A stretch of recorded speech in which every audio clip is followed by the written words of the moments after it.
Meron tayong tatlong power bank na 30,000 milliamp hour. Tapos ito, pares naman to 22,000 milliamp hour mga to, para tumagal ang buhay ng power bank. Dapat pag ginagamit siya hanggang sa power lang na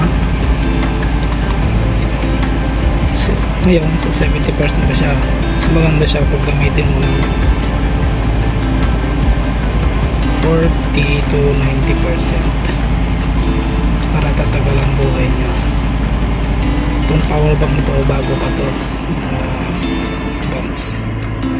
Ito almost full na to. Estimate ko mga 2018 ko to, 5 taon na, pero maganda pa rin yung power niya dahil ginagamit ko siya sa quad. Hanggang charge lang niya hanggang 90% lang siya, tapos pag quad na siya 40% tinitigil ko na siya para hindi siya masira at tumagal na itong mga ilang taon na siya sa akin. For 2024 na ngayon, 5-6 years na to.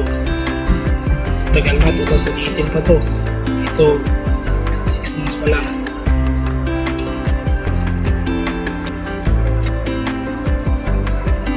Ito magandang paraan para tumagal ang buhay ng power bank.